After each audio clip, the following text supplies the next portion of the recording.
A raging inferno burns out of control. Temperatures within the blaze soar to 3,500 degrees. And 12 million gallons of jet fuel may explode at any second.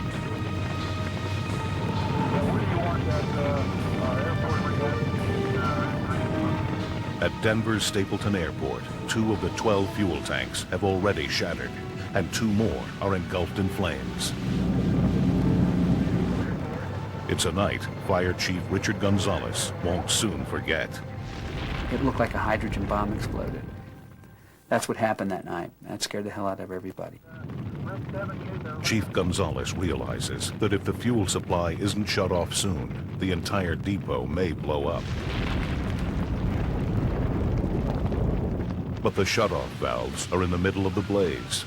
No one can get close enough without risking instant death. Closure 1, upper 19. Can you give us any more pressure? They have no choice but to fight the blaze directly. Every time they seem to get a handle on the fire, it rages to new life. For the next 30 hours, over 600 firefighters struggle with the flames. They manage to keep the remaining fuel tanks from exploding by cooling them with a constant shower of water. But Chief Gonzalez fears they can't control the fire for much longer. He knows they need outside help. A real problem for the fire department may be 2 hours. Well, now when we get into 5, 6, 7 hours and this volume of energy is still there and you're saying, why won't it go out? 40 hours into their battle, help arrives in the form of Dwight Williams and his 5-man crew of specialized firefighters. For over 25 years, Williams and his company, Williams Fire and Hazard Control, have been called upon to fight some of the world's biggest oil and gasoline fires. During the Persian Gulf War, they successfully fought the largest oil well blaze in history, the fires in Kuwait's oil fields. By attacking the heart of a fire first, working their way out from the middle of the flames, Williams has gained the reputation as an aggressive firefighter. We've been accused of being rebels and cowboys, and maybe we are. But every tank fire I've ever gone to, I've put out. Immediately upon arriving, Williams and his crew don fire suits to survey the blaze, trying to understand the personality of this fire. Fire is a lot like a person. You walk up, walk around it, size it up, find out where its weak points are, where it's breathing, and figure out how to kill the dragon. Williams hopes the fire's intensity will drop as it burns off the remaining gasoline. He decides to wait until morning, another 8 hours, before trying anything. The next day, Williams attempts a radical and risky plan of attack. First, his team sprays thousands of gallons of firefighting foam onto the flames. Then they attack the geysers up close, while the Denver firefighters keep the burning pool of fuel at bay with a constant stream of water. If all their efforts are not perfectly coordinated, the situation could turn deadly. Come on, we need this thing to go out. If a line would open up while we'd been in there shooting those fires out, it could have been an anxious moment. While this direct attack works faster, it also exposes Williams and his crew to far more danger, placing his team in the heart of the blaze, surrounded by walls of fire. I've had friends killed in fires that work for other companies, but you're humbled to some degree when you engaged in a combat type situation, and that's what a fire is.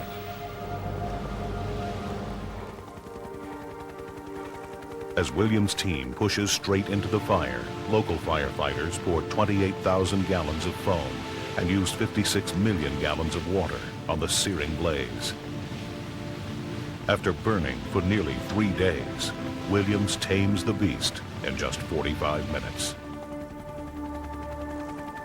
We don't do things in a conventional way, and I believe we're probably rewriting the book. It appears that we are. In the soggy aftermath, investigators discover what went wrong.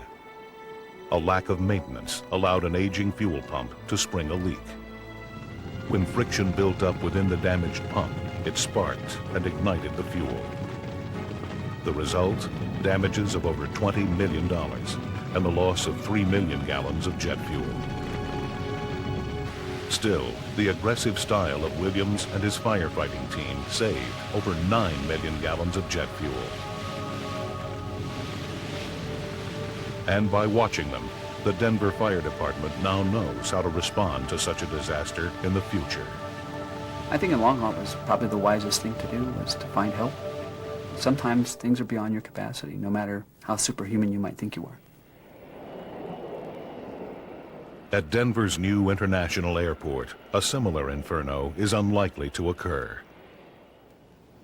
This fuel depot is considered state-of-the-art and includes a 24-hour computerized monitoring system, automatic shutoff valves, and manual overrides, located a safe distance away from the fuel tanks. Thanks to Dwight Williams and his distinguished crew, the designers of the new Denver airport constructed a safer environment for its fuel depot. One fire has burned them badly enough.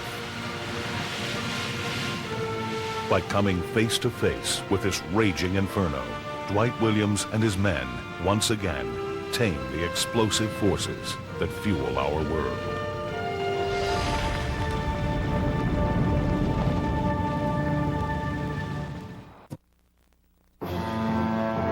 Tell those people to get away. There's people on the dock. Tell them to get away. A 760-foot freighter is headed for an out-of-control collision with a crowded riverfront complex. The 80-ton vehicle, named the Brightfield, has lost engine power in the crowded waters in the port of New Orleans and can't stop. The impact that follows will tear into a hotel and a shopping mall, putting hundreds of people at risk in a path of massive destruction. Earlier that day, tourists Sam and Allison Bono are enjoying their honeymoon in New Orleans. It is their last day in the city, and they are spending it in the Riverwalk Mall, where Sam is shooting home video of their trip. Suddenly, the mall is enveloped in chaos. You could hear people yelling, "Get out of the mall, get out of the mall," and the first thing I thought was, oh my gosh, a bomb. Confused and frightened, the Bonos begin searching for a way out.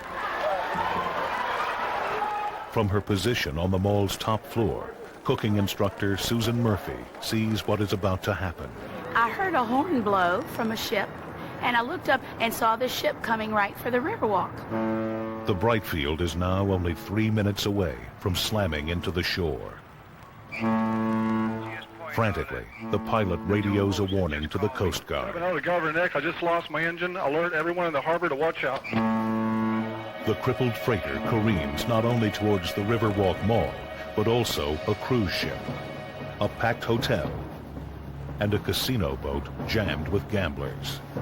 I'm gonna hit that damn cruise ship. Call him or do something. I'm going right for him. The pilot then takes evasive maneuvers, according to Coast Guard Commander Ken Paris. The pilot called for right full rudder in an attempt to steer away from the pier. He started sounding the emergency horn to warn other boats and people in the area of the impending disaster. The harbor master comes up with a last-ditch plan. Okay, you want me to get some tugs? Roger, roger. He sends them speeding to intercept the on-rushing freighter. Before the tugs arrive, however, there is a spark of hope.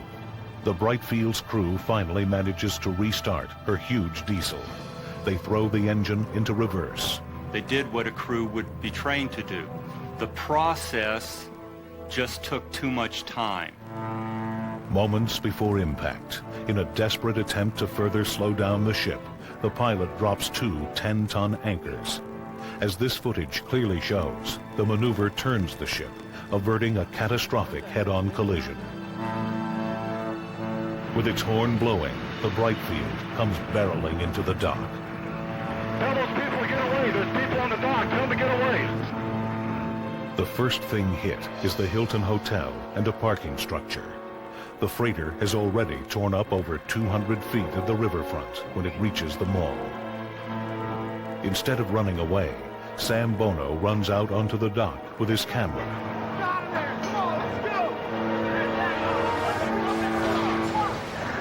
As the ship tears into the dock, Sam is nearly thrown to the ground by the shaking. The boat had already hit and was moving along the dock and knocking things down. My first thought was, we've been married 2 weeks and he's running out toward a disaster. The building shook, tiles were falling, stores were collapsing, and you saw some people injured with blood that had been cut by flying glass. And then when I smelled gas, I knew it was time to get out. But the horror doesn't end. The big ship still won't stop. Okay, warn the gambling boat. I'm going right for him. Yeah, he's gonna hit the riverboat now. Oh my God, look at the people rushing to get off. Oh, God. There was only 2 ways to get off the gambling ship, and they could see that coming right towards them. Finally, the Brightfield comes to a halt, just a few dozen yards from the casino boat. He ate the dock up. The hotel collapsed, man. You got the hotel that fell off. Oh, Jesus. They got a mess here. More than 100 people are injured, but miraculously, no one is killed. The Riverwalk Mall, the Hilton Hotel, and a condominium parking structure are severely damaged. It's a $100 million trail of destruction. Looking back, I think it's still a little scary. It's exciting, but, you know, I'm just glad nobody got hurt. I think every time we watch it, my knees get weak again because I think we were right where it hit. The ensuing investigation reveals that a computer programmed to protect the freighter shut down the engine when it sensed a drop in oil pressure. The Brightfield's bad luck was that this happened at a critical moment in the ship's voyage. The Coast Guard now requires that all vessels be certified in working order before they can enter the crowded waters of the Mississippi. They also require all freighters to have an operating override system that can provide full power on command, a requirement that could have prevented this crash.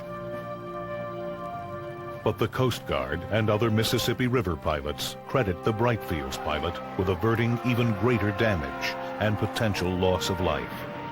By giving advance warning and using his anchors to turn the vessel, he spared New Orleans what could have been a truly deadly tragedy.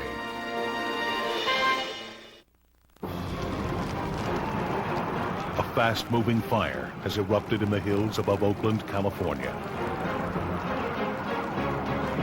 Fueled by 60-mile-an-hour winds, it explodes through expensive hillside neighborhoods in minutes, forcing thousands to flee. Cars are coming out. Get off the street. Hundreds are trapped in the fire's path, cut off from escape by narrow canyon roads, quickly jammed with cars. It was pandemonium. I mean, it was panic. People were running on foot. The fire, which just seemed to pour down the hill, almost like somebody had a bucket of fire.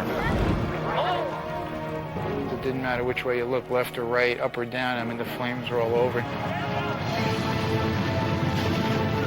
As the fire intensifies, homeowners abandon their cars and run for their lives. It will become the most destructive and costly fire in the United States in 80 years. Yet its origins were in a minor brush fire firefighters thought they had extinguished the day before. But when gale-force winds suddenly strike the San Francisco Bay Area, smoldering embers from that small fire are whipped into an inferno. Fed by thick brush, flames as high as 100 feet race over the hillsides at 60 miles an hour. Rescue efforts are hindered by fire engines too wide to easily navigate the narrow canyon roads.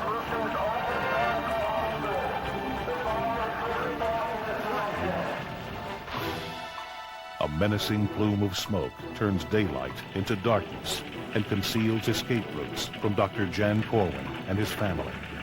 It was like midnight, and people were running up and down the street and screaming, and fire was everywhere, and you really couldn't tell which way to go. And at this point, I mean, total panic had set in. For many, there's no time to salvage precious belongings. The fire is upon them. I think that if I would have wasted another minute trying to save some important pictures or articles, I think it could have cost us our lives. Firefighters now have another serious problem. The water supply for the hills rests in water tanks that are filled by water pumped up from reservoirs below. The tanks supply enough water at the beginning of the fire, but the pumps that refill them are inoperable because the fire has destroyed the power lines. Hydrants now run dry, and the firefighters are forced to retreat. The fire now bears down on a 400-unit apartment complex. Residents have almost no time to react. The images TV cameraman Steve Carollo captures are portraits of terror.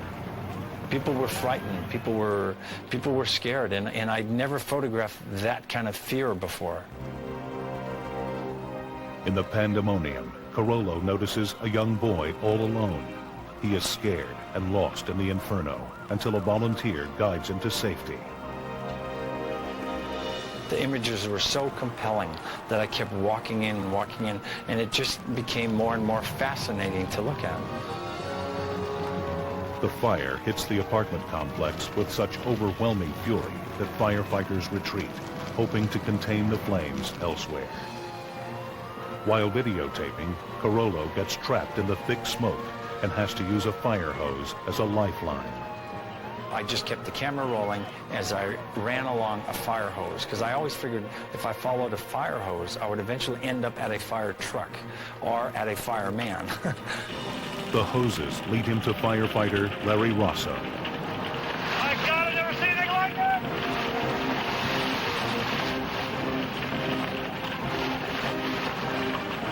Both men are now in danger. Gusting winds have changed the fire's direction, and it's heading straight for them. The monstrous fire in the Oakland hills is consuming homes at a rate of 3 a minute. Trapped at a large apartment complex, the situation is a desperate one for firefighter Larry Rosso. You know, you could be in a safe position 1 minute and the burning embers start a fire behind you, and you're in a situation where you're trapped. And I'm thinking that this is not good. Rosso and TV cameraman Steve Carollo are in growing jeopardy as the fire closes in on them. And I thought that at that point, this is going to be the make it or break it. If it drops down to ground level, we're all going to go. But the gusting wind pushes the flames high over them. They are scared, but survive. By nightfall, nearly 3 square miles of Oakland are engulfed. The fire consumes everything in its path, and thousands of homes burned. And you felt helpless. And here you're the fireman. You're the last hope that the people have that you can stop it. And nature, it wasn't going to let us do it. Dawn finally gives the firefighters the break they need. The winds die down, slowing the spread of flames. It takes 3 days and the aid of an additional 1,000 firefighters from around the state. But the Oakland Hills fire is finally extinguished. It claims 25 lives, including a firefighter and a policeman, and causes $2 billion in damage. 2,500 homes are destroyed. It looked like a thermonuclear device had gone off in the canyon. It burned everything so fast, you had to see it to believe it. Residents return to what's left of their homes, sifting through the ashes.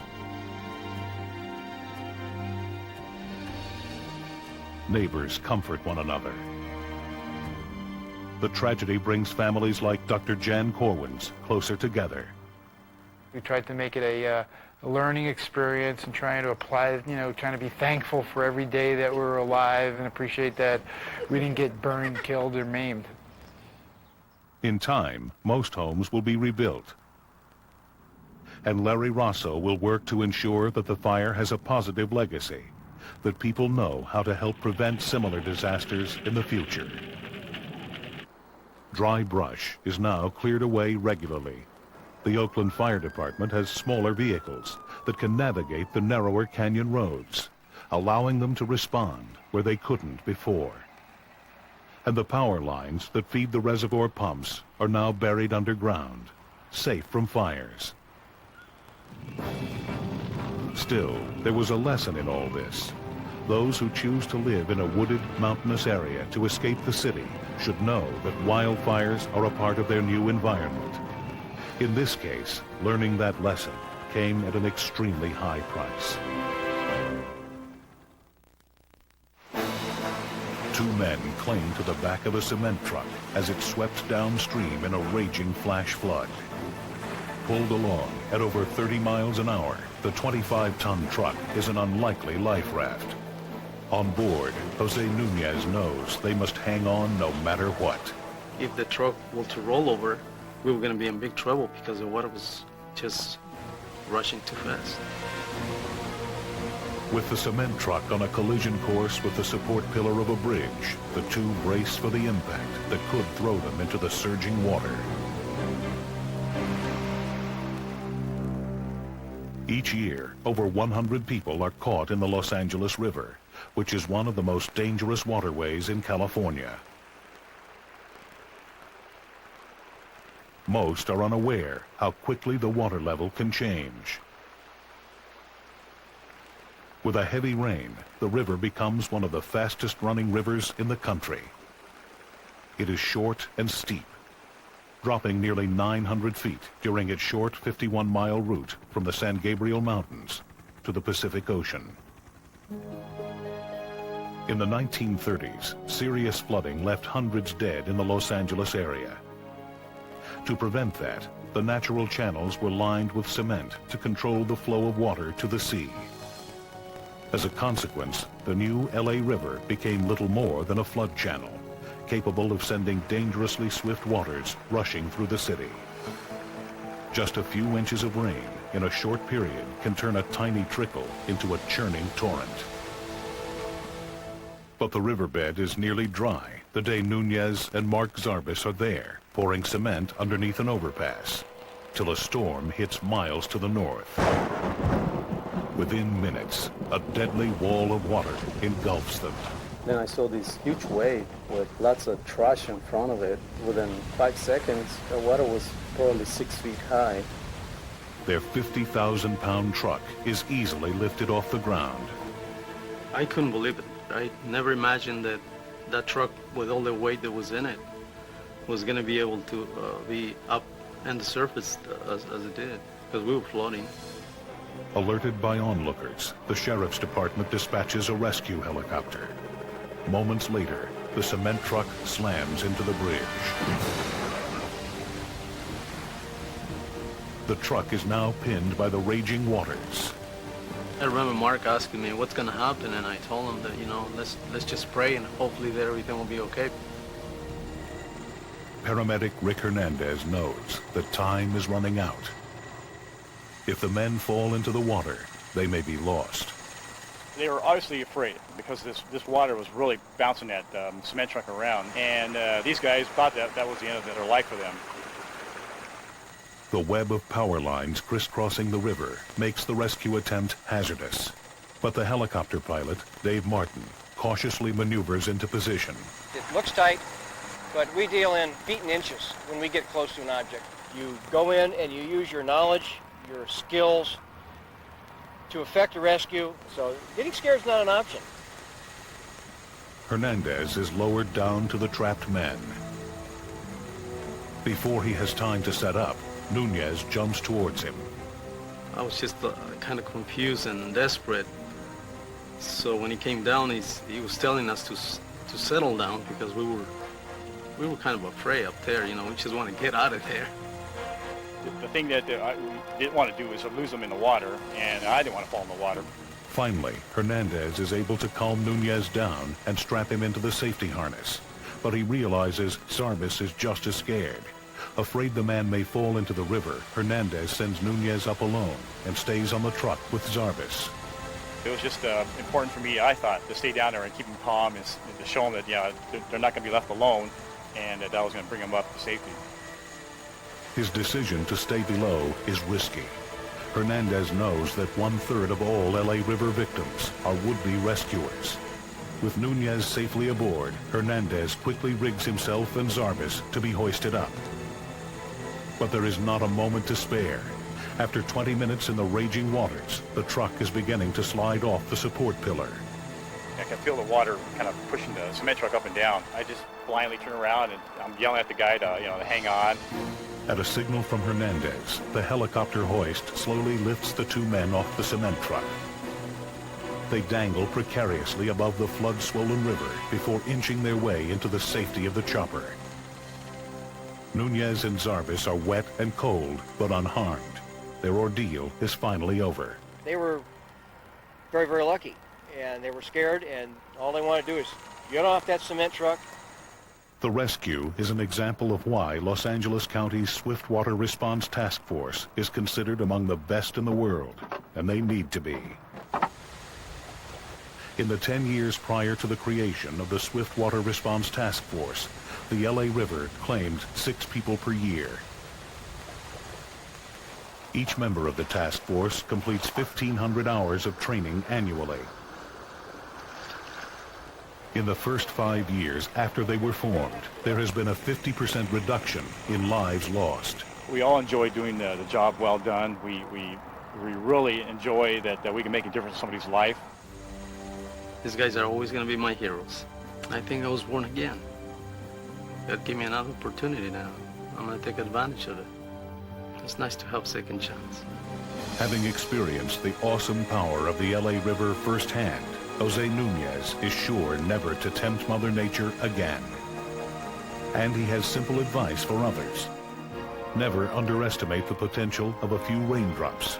It could be all the warning you get before Mother Nature unleashes her power. Every day, hundreds of thousands of South Koreans cross the Han River in the capital city of Seoul.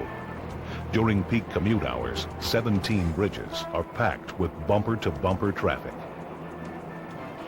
But one October morning, in the middle of rush hour, without warning, a 150-foot span of the Seongsu Bridge shears off completely, and tons of steel plunge into the icy water below. 6 vehicles plummet 60 feet into the river. 이게 예고가 있었던 게 아니고 다리가 There were no warnings prior to the collapse. 공개한 게 아니고 It fell within 2 to 3 seconds. Park Young-hwan is a veteran reporter for the Korean broadcasting system. He has covered many disasters in his career, but the catastrophic scene he finds on the Han River is enough to shock even him. 처음에는 도저히 I couldn't believe what I was seeing. It was like out of fiction. No, I don't even recall fiction depicting such a horrible accident. 그래서 바로 이제 지시를 받고 그 현장에 달려갔어요.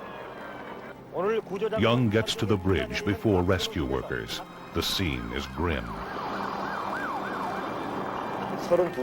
More than 30 people were already dead, and there were people floating in the river waiting to be rescued. There is one stroke of luck.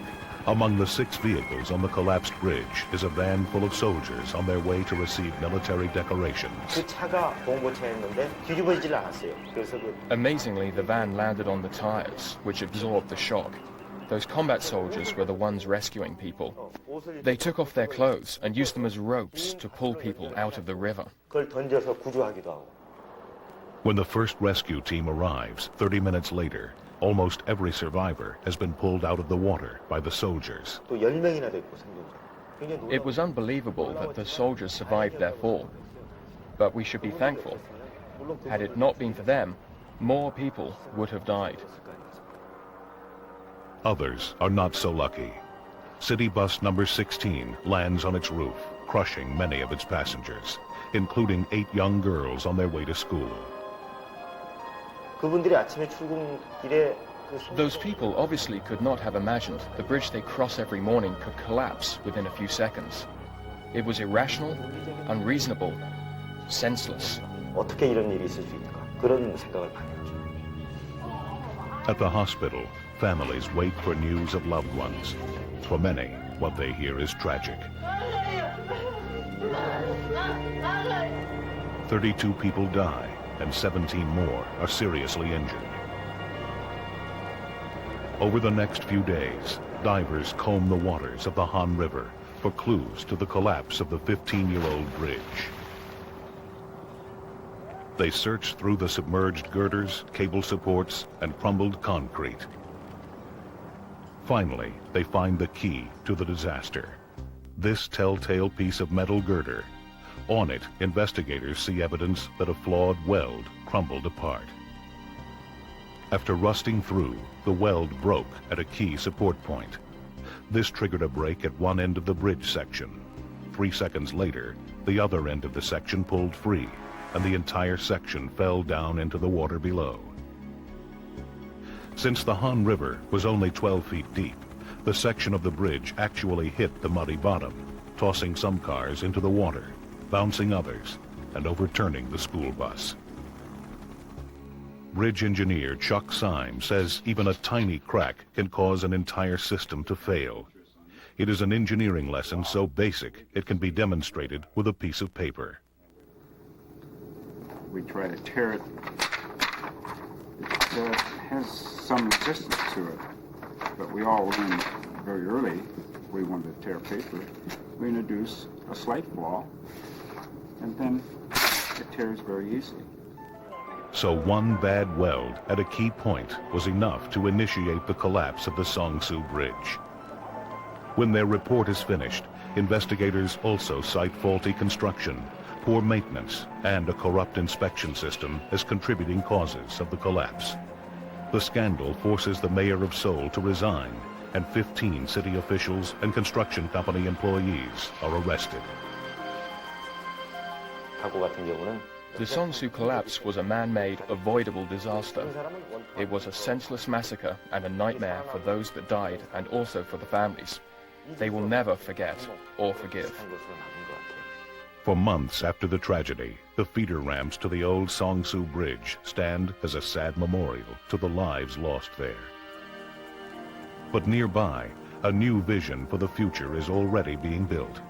This is the new Seongsu Bridge, wider, stronger, built to last.